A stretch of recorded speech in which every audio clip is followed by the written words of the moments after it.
Hi, I'm Isaac Hong, and I'll be presenting my project titled Sleep Disorder Analysis. The dataset I used was the Sleep, Health, and Lifestyle dataset from Kaggle, with several attributes linked to insomnia and sleep apnea. Here are the key areas of my project. First, I'll analyze sleep quality, duration, and stress levels of different sleep disorders. Next, I'll examine the impact of age, gender, and occupation on sleep disorder patterns before investigating BMI and blood pressure as risk indicators. First is the characteristics of sleep disorders, beginning with sleep duration. This KD plot shows the various sleep duration distributions between the three sleep disorder levels, which are no sleep disorder, insomnia, and sleep apnea in green, purple, and red. The no sleep disorder distribution shows an almost bimodal shape with the first peak at 6.1 hours and a second higher peak and an average of 7.5 hours. Its higher density suggests more healthy individuals sleep longer. Next, the insomnia distribution shifts left with a lower mode at 6.5 hours.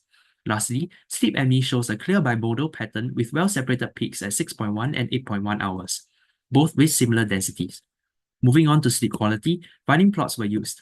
A unimodal distribution is seen for healthy individuals, bimodal for insomnia, and another clear bimodal distribution for sleep apnea with widely separated peaks at 6 and 9. This could mean two possible groups of sleep apnea individuals. Using box plots for interquartile range comparisons, the IQR of healthy individuals span from 7 to 8, while that for insomnia is lower from 6 to 7.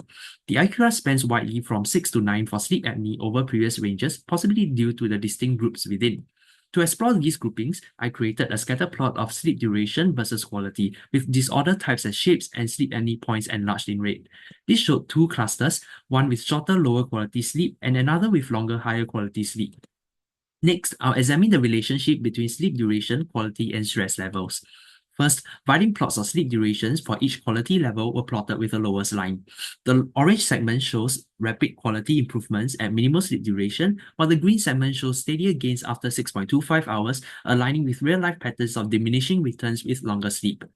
I then used a bubble plot with color and size encoding to represent stress levels together with sleep duration and quality. As seen, larger darker bubbles in the bottom left indicate higher stress associated with shorter lower quality sleep. Next, I'll discuss demographic factors of sleep disorders, starting with occupation sectors. This donut chart shows the occupation sector breakdown with healthcare, engineering, and legal as the top three and smaller counts of research and management grouped in others. I used the stacked percentage chart to examine sleep disorder levels across occupation sectors, sorted by the proportion of healthy individuals in green. Management and research sectors were removed due to their low sample counts. Engineering, legal, and finance have the highest proportion of healthy individuals, with over 80% without sleep disorders, while healthcare, education, and sales have the lowest proportion of healthy individuals, with only 5.88% in sales. Insomnia prevalence in purple also rises noticeably across these sectors. Hence, these sectors can be grouped into low and high disorder categories as shown. For age groups, I use the same chart type to show disorder prevalence across them. There's a sharp increase from 12.5% to 79.5% between the 35 to 42 and 43 to 50 age groups, with levels still remaining above 50% in older ages. To explain the major spike, I further investigated the breakdown of occupation sectors within those two age groups. These donut charts revealed that the 35 to 42 age group contains mostly the low disorder sectors, while the other group is dominated by high disorder sectors, possibly explaining the spike in disorder prevalence. Next, I analyzed the prevalence of sleep disorder across age groups by gender. Using symmetric stacked percentage charts with red bars indicating disorder prevalence, we still see the major spike in prevalence between the same age groups as before in both genders. But notably, over 50% of females aged 27 to 34 have a sleep disorder, unlike only 9.6% of males. I then further examined the insomnia and sleep apnea composition in each gender's age groups. Males are in solid columns while females in textured columns. With increasing age, insomnia in purple decreases while sleep apnea rises for males.